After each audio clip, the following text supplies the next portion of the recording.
नमस्कार दोस्तों, आप देख रहे हैं संस्कृति टीवी। हाथों में वीणा लिए जब कोई नारायण नारायण के शब्द निकालता है तो तुरंत ही देव ऋषि नारद की छवि लोगों के मन में उभर आती है।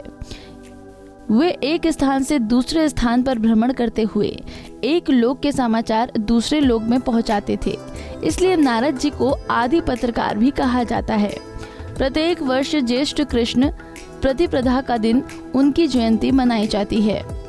ब्रह्मा जी ने अपने पुत्र नारद को दिया था श्राप। पूरे संसार के दुखियों की चिंता कर उन्हें भक्ति मार्ग बताने वाले आदि पत्रकार नारद जी प्रजापति ब्रह्मा जी की गोद से उत्पन्न होने के कारण यूँ तो उनके मानस पुत्र कहलाते हैं, किंतु उनके जन्म की कथा बहुत ही रोचक है। ब्रह्मा जी ने नारद को सृष्टि विस्तार की आज्ञा दी तो नारद जी ने आज्ञा मानने से इनकार करते हुए साफ कहा, अमृत से भी अधिक प्रिय श्री कृष्ण की सेवा छोड़ कौन मूर्ख विषय रूपी विष का पान करेगा।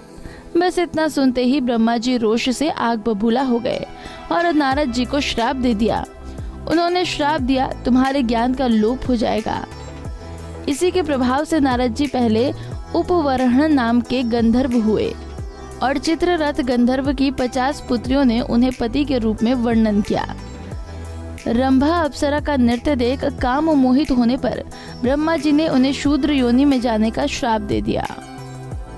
दासी पुत्र के रूप में लेना पड़ा जन्म। उपवरहण ने तुरंत योग क्रिया से शरीर को छोड़ दिया और बाद में द्रुमिल गोप की पत्नी कलावती के पुत्र के रूप में जन्म लेकर दासी पुत्र बने। दासी पुत्र के रूप में चारतुमार्स में साधुओं की सेवा करने पर संतों ने उन्हें भगवान के रूप ध्यान और नाम जप का उपदेश दिया। इसी बीच उनकी माँ की मृत्यु हो गई तो वे जंगल में एक पीपल के पेड़ के नीचे ध्यान करने लगे। तभी प्रभु उनके हृदय में प्रकट हुए, किंतु वो झांकी बिजली की गति से गायब हो गई। दर्शन के लिए व्याकुल होने पर आकाशवाणी हुई कि अब तुम मेरे दर्शन अगले जन्म में ही कर सकोगे। इसके बाद आयु पूरी होने पर उस दासी पुत्र की मृत्यु हो गई और फिर ब्रह्मा जी के मानस पुत्र के रूप में जन्म हुआ। तब से वे वीणा बजाकर प्रभु का गुणगान कर रहे हैं। वे जब सच्चे मन से प्रभु को पुकारते हैं तो चित्त में तुरंत ही भगवान प्रकट हो जाते हैं। संगीत और भक्ति के आचार्य हैं देवऋषि नारद। नारद जी देवऋषि हैं। वे वेदांत, योग, ज्योतिष, वैदिक, संगीत और भक्ति के मुख्य आचार्य हैं। पृथ्वी पर भक्ति का प्रचार करने का श्रेय उन्हीं को है।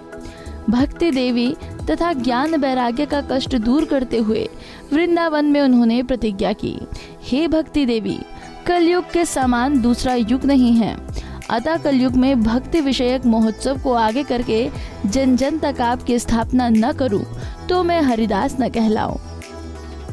दोस्तों, उम्मीद करते हैं आपको हमारी ये जानकारी पसंद आई होगी। ऐसे ही धर्म और आस्था से जुड़ी जानकारियों के लिए देखते रहिए संस्कृति टीवी।